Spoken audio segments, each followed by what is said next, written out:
When you dial 911 in rural America, it's totally different than in urban America. First of all, about 90% of the systems are volunteer systems. So that means people who are working on the ambulance are working other jobs. They could be working in town at the hardware store or teacher or working on the farm or the ranch. I've seen it personally living in rural America and being a first responder out in rural America, both on the law enforcement side and as a paramedic. People would show up, if it's late at night, just with their overcoat and almost in their pajamas, or showing up out of the field with their boots on from working cattle and everything else to help their neighbors who are having an emergency, or help anybody driving that might have had a car crash or whatever.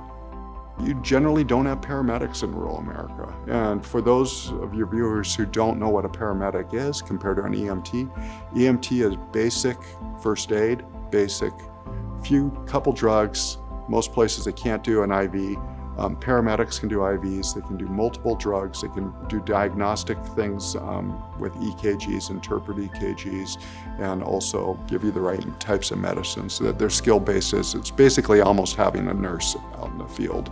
But rural America doesn't really have access to paramedics because they're not paying them. These people are volunteering out of their time to do what's right for their community and help their community.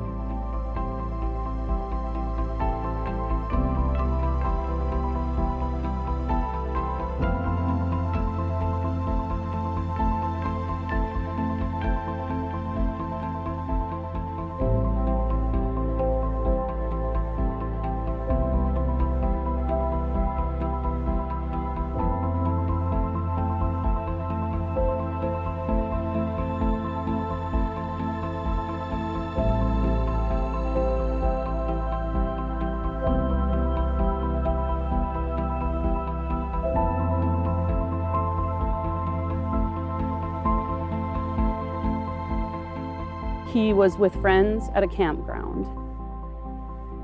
There was no AED, and so it took a little while for the first responders to get there to take over CPR, and then for the ambulance to get there. Our friend that was with Sam was in the military in the past and knew CPR, and he started CPR right away, and that's what gave us time with Sam to say our goodbyes. And to have that not be his last legacy, but it was with us. So it's just very humbling, and it makes us all realize the brevity of life. You really don't have any assurance in tomorrow or even later today. Things change so quickly. This community really stepped up for us and made us feel loved and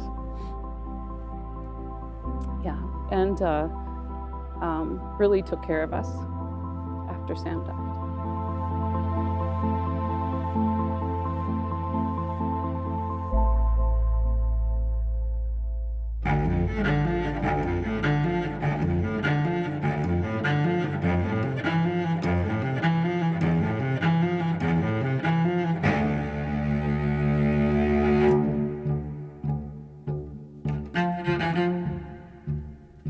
When you look at people in general in rural America, there's been numerous studies that show that folks that live in rural America generally have greater illnesses than in urban counterparts. They're sicker because they don't often see the physicians and get well visits like they usually do. Whether it's challenges with stroke or heart disease or diabetes, it's more complex, and they're presenting more severely in rural America.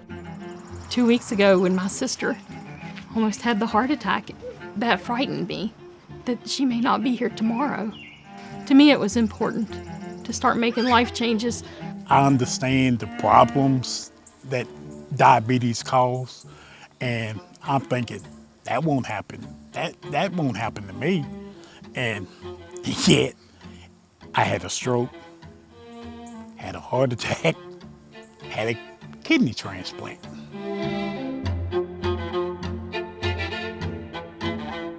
the burnout rate is huge because the physicians and PAs are generally working a normal clinic in the community, and they also cover the emergency rooms and things like that. So if you have zero time off and you're on the call 24/7, it makes it very challenging for physicians and PAs wanting to stay in the community.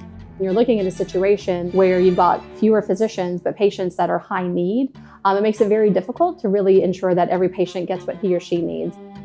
To expect a primary care physician to care for one patient with so many health problems, it can be a drain, somewhat on the system because of lack of resources in total.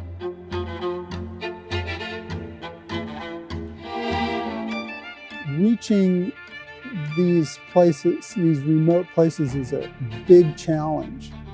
How do we keep the roads open so the ambulance can get there, or how long does it take? Some counties don't even have a hospital, so they have to rely on their EMS services, and a lot of EMS services are volunteer. It's really sad when you look at just on the mental health piece. In rural America, a lot of times the completion rate for suicide is a lot higher than our urban counterparts. It's because they either don't have access to mental health care counseling or mental health care professionals, or it's stigma, or it's a combination of not wanting people in their business, or the old traditional strong stoic, I'm a tough farmer, I'm a tough rancher. We don't talk about that.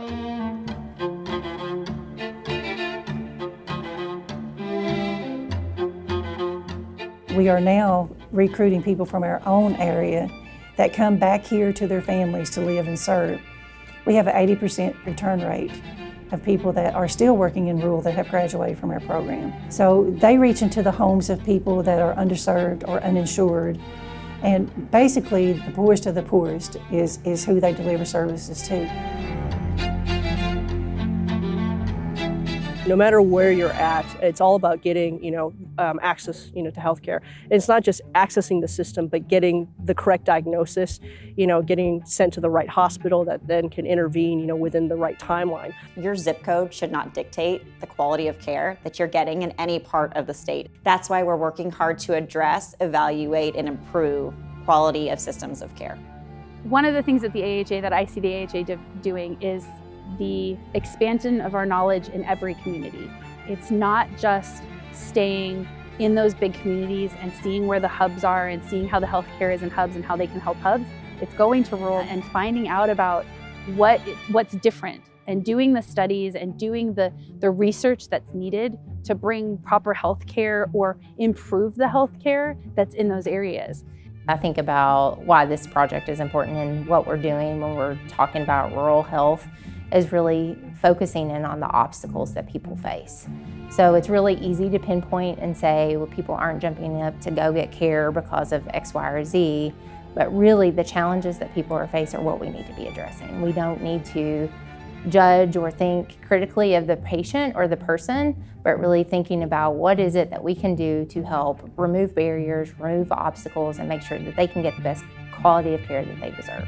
I truly believe that everybody deserves to be as healthy as they can and have access to the most awesome care in the world. And we can do that in rural if we work together. It really takes everybody coming together, federal, state, tribal.